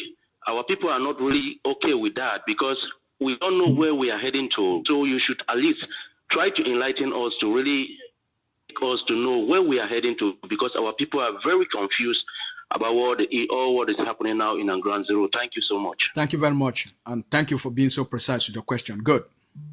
Let's take one more question. Yeah.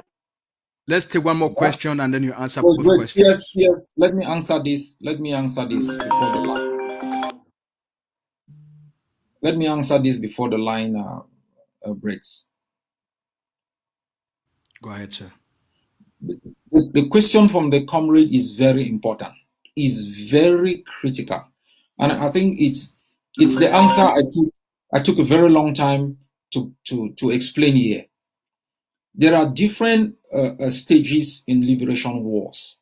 There are sometimes the softening stages. There are sometimes the stage of consolidation. What is happening on the ground can be very confusing because the people don't have a timeline.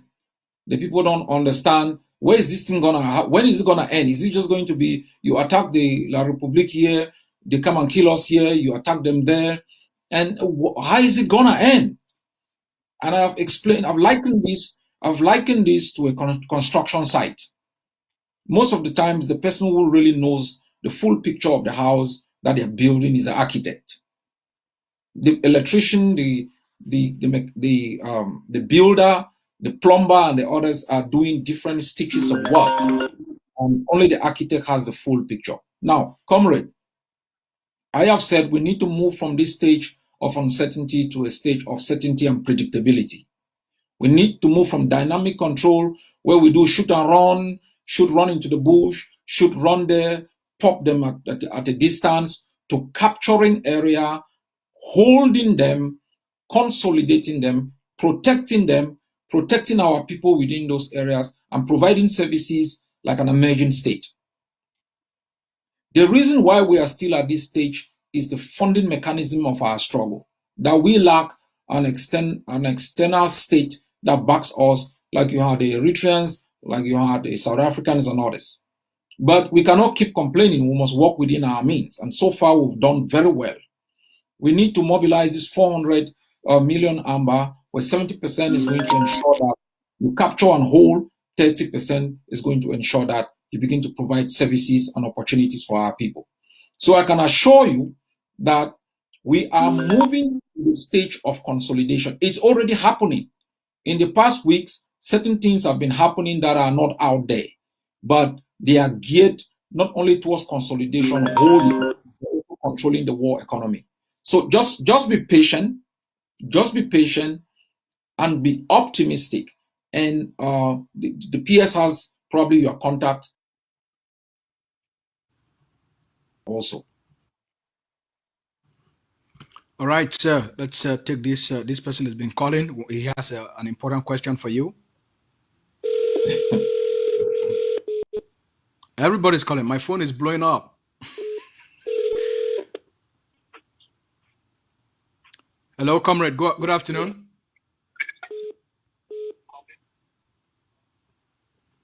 Hello. Yes, yes, PS. Thank you very much. I want to.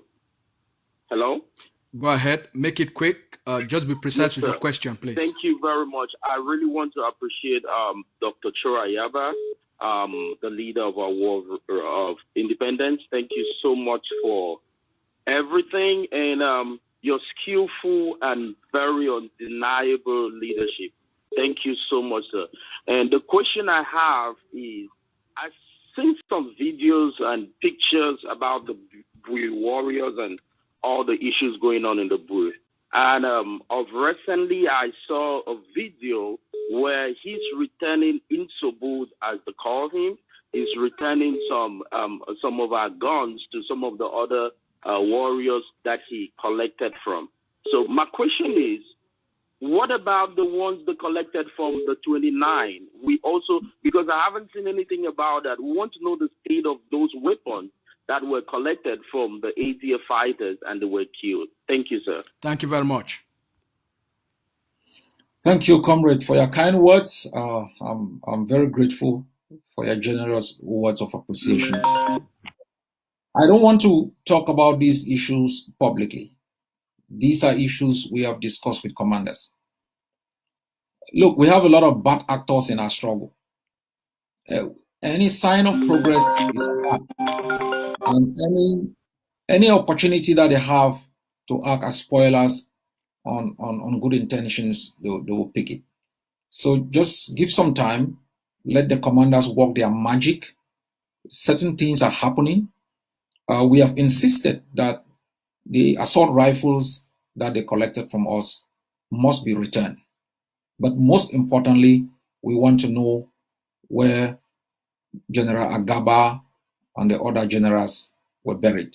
We need to return their bodies to their family for a befitting burial and for lasting memory, and to heal the pain of those families. Those are our priorities, and we will not sleep until we achieve them. It might take a bit longer for those issues to be dealt with. Let's have in mind the big picture, that any attempt at bringing our forces together is going to help foster the struggle, help us resolve those outstanding issues. We should do that with all understanding that the bad actors out there will do everything to undermine such efforts, and we should communicate less publicly. A senior citizen is calling from the United States. I'm sure you're going to recognize his voice.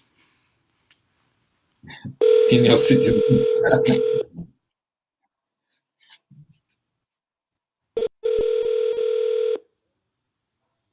Hello? Good afternoon. Good afternoon. Hello? Good afternoon, Dr. Dinga. Yes. Hi. Hello, sir. Afternoon. Good afternoon, Yes, sir. sir. It seems as if you have a question for. Afternoon. It seems as if you have a question. Yes.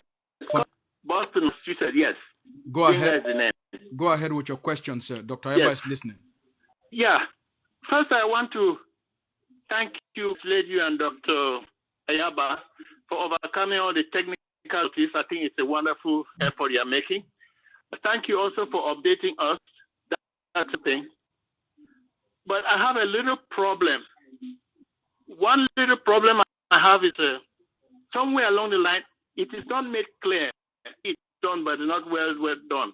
The fact that ADF is put today, something that will last when Foncha was overtaken by the Cameroon forces. It's a very important development in this thing, and I think that point should be made very clear that Ambazonians have something which they lacked the day Foncha was in charge and the troops of Cameroon just moved in. Last item I want to say is that 400,000 amber. Amber doesn't tell me anything. What is amber? Thank you. Thank you, Pa. All right. There is a follow-up call. There's a follow-up call. Let's take a follow-up call so that you answer all questions at once. These questions at once. Good afternoon. Good afternoon, Pastor Asobo from California.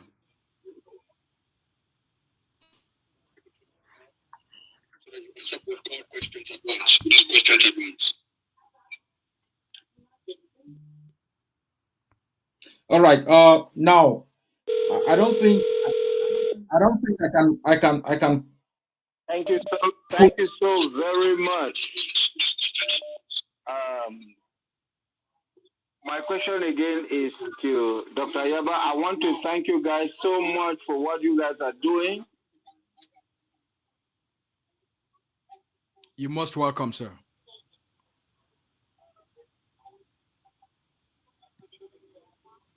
Lacking connectivity. Can we take a question at a time, PS? Rather than waste time for you doing the ringing, let's take a question at a time. Okay. So if someone is calling.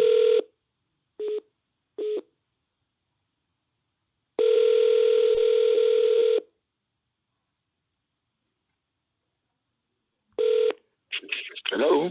Hello. Good afternoon. You seem as if you have a question for Dr. Ayaba. Lucas. Yes, sir. Yes. This is Comrade Alem. Mr. Alem, how you doing?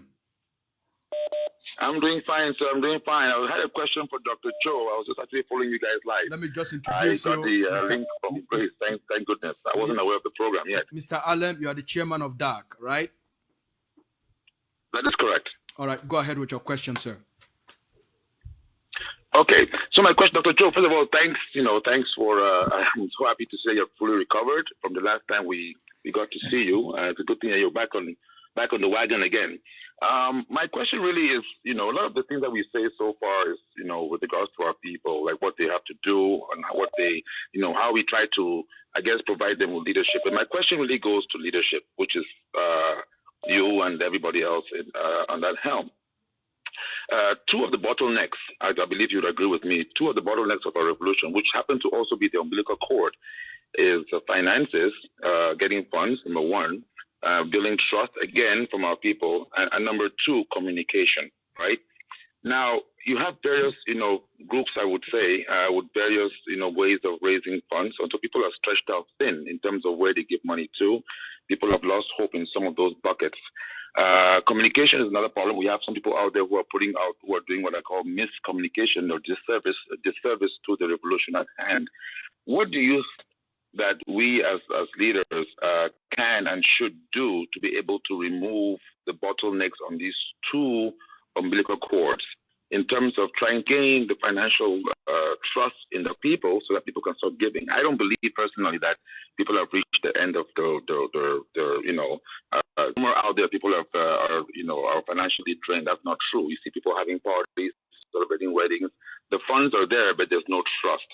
What can we as leaders do from your point of view, in terms of trying to resume or rebuild the trust in our people again, especially as we're entering this new phase of international recognition, we definitely need the support of the people, number one. Number two, more critical to me, I believe, is misinformation. What do you think we can do? You have AGOVC, you have SCBC, you have other networks that are out there.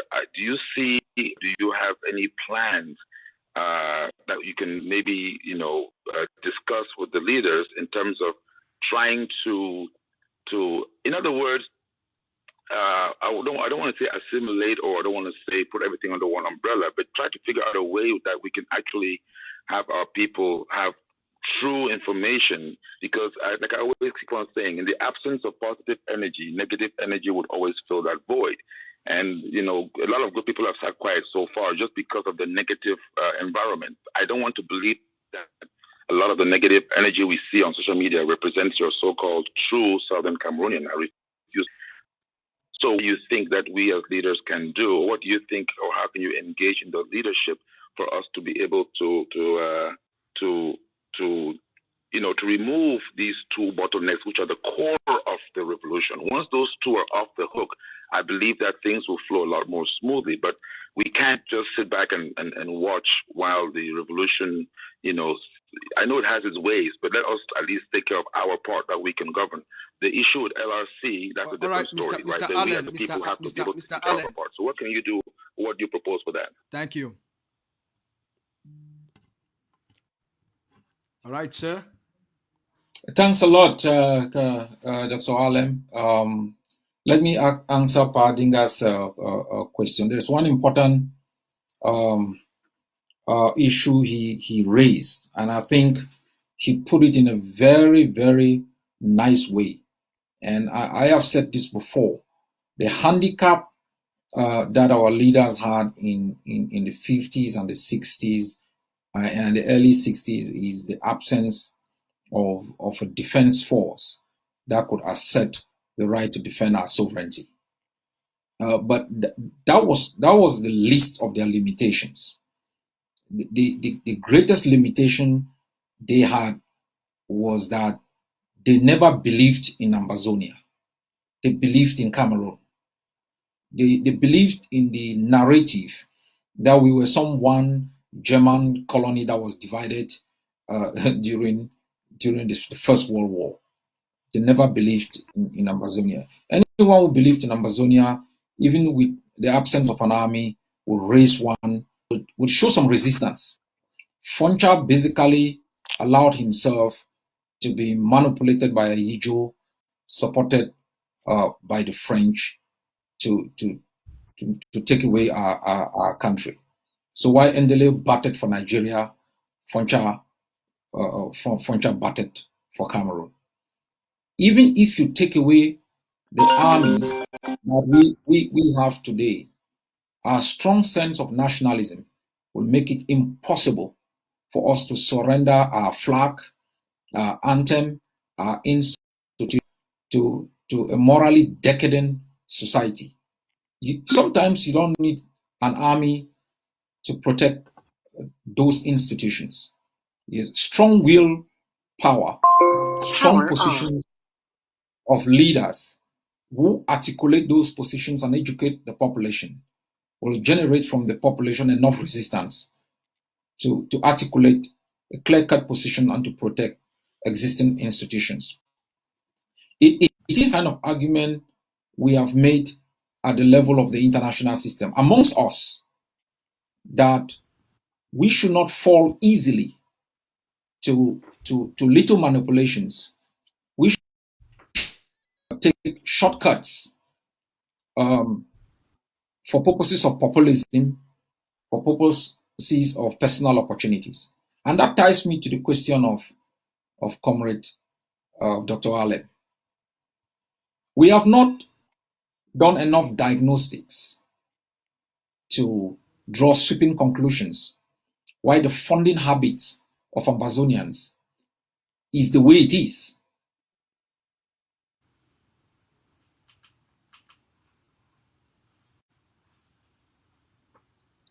you can put all of these things together that Dr. Alem has highlighted. You can eliminate the competing televisions. You can be able to clearly outline a narrative that works well. The funding habit of Ambazonians is interest. The funding habit of Ambazonians in the past 5 years is driven by short-term personal interest. It's not driven by the outcome of independence. Enough Ambazonians funding pattern is driven by the outcome for independence. It will alter the destiny of our country. Ambazonians are still mired in the corrupt practices of Yaoundé.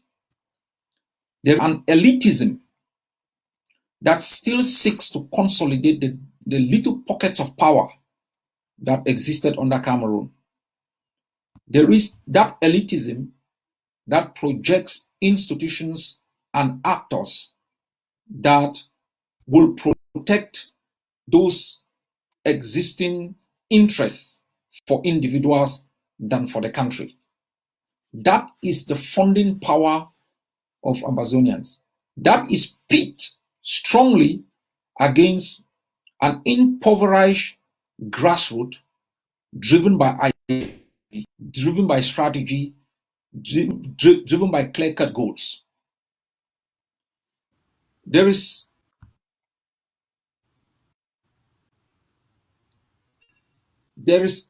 also a leadership problem and a leadership assumption that has exacerbated that funding pattern. And let me explain. I hope Dr. Alem is taking note of this. He's listening. Yes. There is an assumption in the Ambazonian Governing Council and in the assumption of many Ambazonians on another area that because we have a clear-cut strategy, because we have incorruptible leadership, because we've clearly defined, positions in a way that are compatible with the objective we seek, that people must simply just follow. That is the assumption within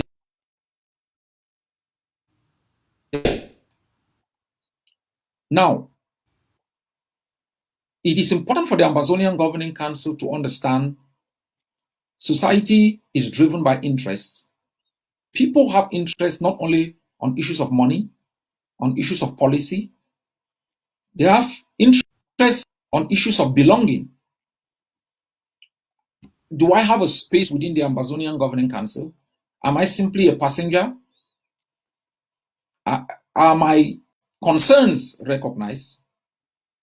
I think the Ambazonian Governing Council and its leadership need to factor in the concerns of Ambazonians to be able to mobilize their support. And in factoring in these concerns, it must open space for the different interests of different Ambazonians, to become part of its own policy or formulation. On the issues of mobilizing funds, Ambazonians are, and that explains the funding pattern. Ambazonians are driven by optimism and motivation, not nationalism.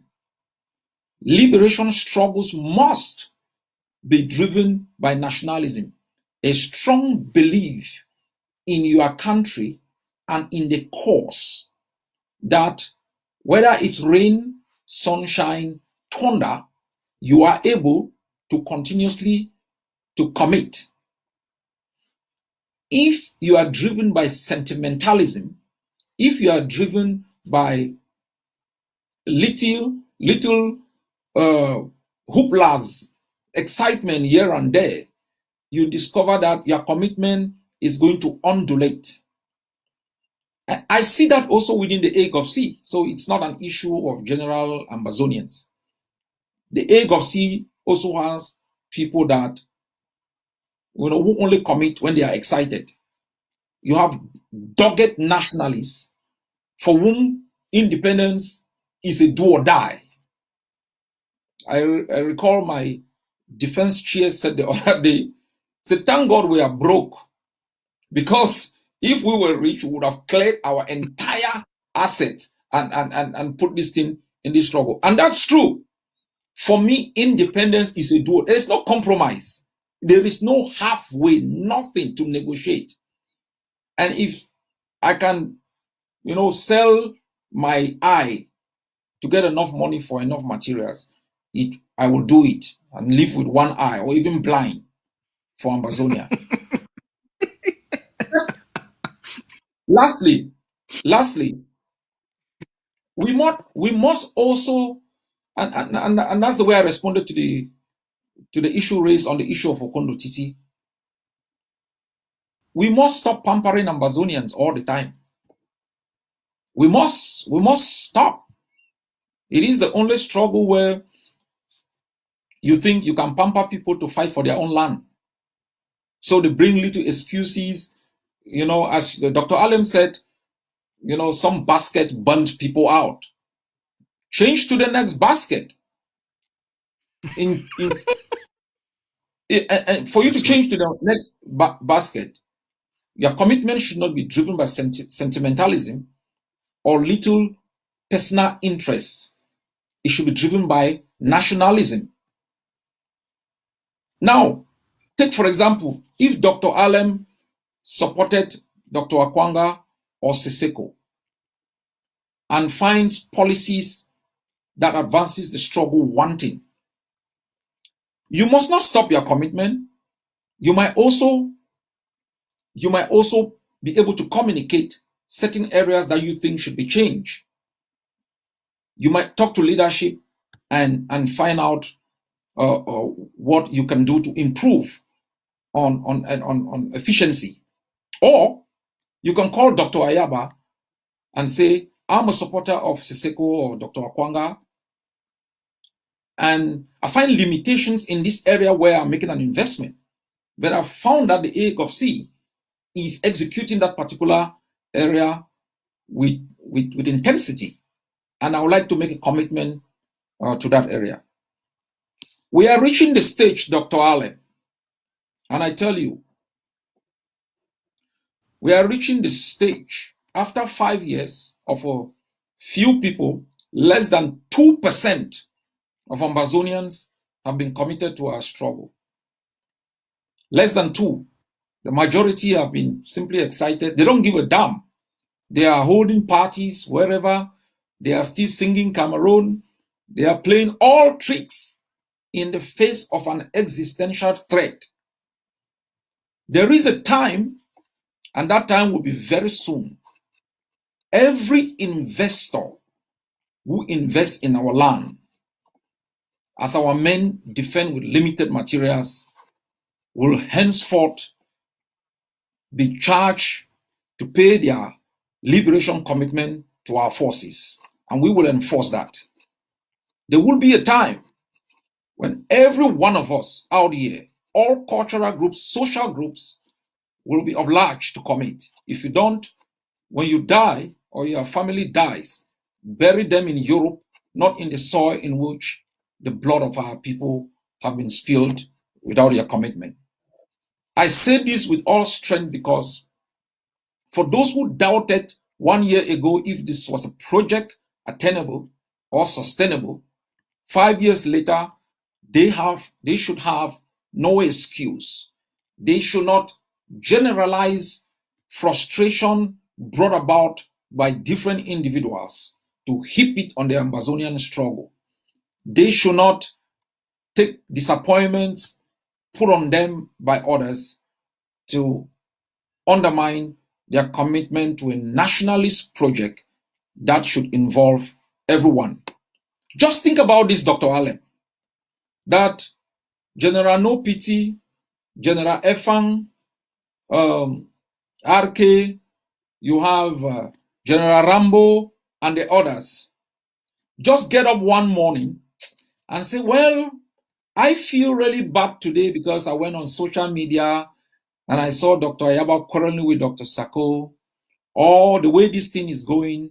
Well, I'm just going to drop my gun and I go home for 3 weeks because I'm really, really mad. Just tell me for one moment where we will be today. Tell me for one moment where we will be today if these men who are battling it out for 5 years non-stop, no vacation, nothing. I watched a video of guys battling in Manu the other day. You need to see what they were eating. In a post where they were waiting for the enemy, that's how they had whatever it was, I don't know, and had their hands all inside and putting it in their mouth. And I sat for a few seconds. You need to know where Seseko, who died in Manu, was buried. They carried his body from a long place down to a riverside where he died, and he was buried there. So the excuses we give on issues of our commitment are totally unacceptable, totally disgraceful and shameful to any nationalist endeavor. If you have corrupt leaders, change them. If you have strategies that don't work, change them. But the one thing you should never change is your commitment to a nationalist endeavor that, without which, would threaten the existence of your homeland and the lives of your people. With that, we have come to the end of this program. We would like to extend our gratitude to you, Dr. Ayaba, leader of our War of Independence and the president of Ambazonia Governing Council, for always making time for the Ambazonian people, for always making time to be transparent, to be clear with them. We are very grateful for taking the time to educate our people, to inform our people, to provide clarity and a sense of direction. We are very grateful for your inspiration. Sir, thank you very much for taking part on this program today and for educating the Ambazonian people. Thanks a lot, Piers, and thanks to Dr. Allen, Pa Dinga, all the comrades who call, and our prisoners of war. We feel your pain, and we hope and promise that your days in incarceration, under incarceration, will be shortened by our continuous strife out here. I call on all the leaders of the different movements to attempt to begin to build bridges so we can bring this struggle to an end. And I thank the different groups, the CDN and the others, making endeavors to bring our people together.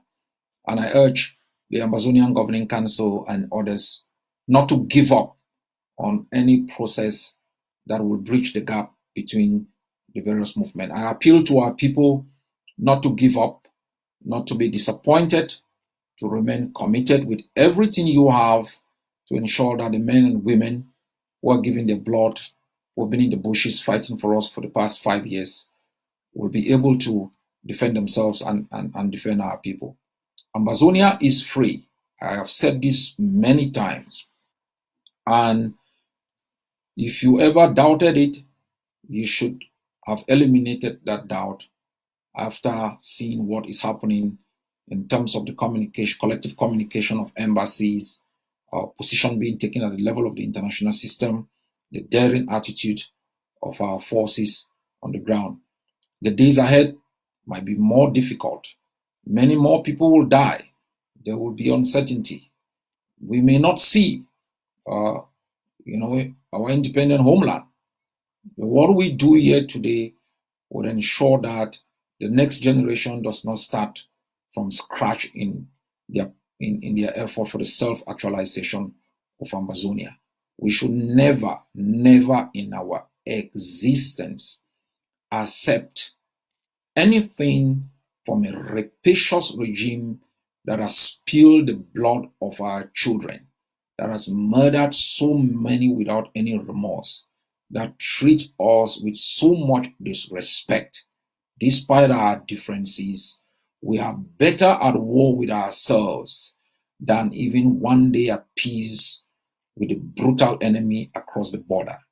Your country is yours, is non-negotiable with the enemy, with the international system. Live or die for this country. The opportunities within it are abundant. And the models we are building today will ensure no child is left behind in Amazonia. This is the only thing we will live and die and transfer to the next generation. Be rest assured that our position today has made that very possible. Thank you, PS, and thanks to all our viewers. Thank you very much, sir. And for our viewers, just be reminded that on Saturday, 2 days from now, the Ambazonia Governing Council will be holding its monthly fundraising for the defense of homeland. So get yourself ready. And if you have not received your invitation yet, please contact me and we'll send you an invitation on Saturday, which will be November the 27th. We expect to see every Ambazonia with a commitment for the defense of homeland will be raising funds specifically to increase our assault on Cameroon. We will increase those IEDs you've seen. The ADF has improved that technology and it's now extremely lethal. So you've seen the magic. We want to be part of the magic. You've seen the solution to the liberation. Be part of that solution. We call upon you and we count on you. We'll be seeing you on Saturday. For everyone that has participated today, with those that have concerns, those that ask questions, for some of you, we were unable to take your call. We will make more time to be able to talk to you often, bring out the leader more often, for him to talk to you and for him to discuss with all of you directly. So if we didn't take your call today, hopefully we'll be able to take your call next time. All right. You can also call me directly, and we can have exchanges and exchanges ideas and some quench some of your doubts. Right. So thanks you one more, and have yourself a blessed evening. And for our people on the ground, please stay strong. Have a good night. Thanks for participating.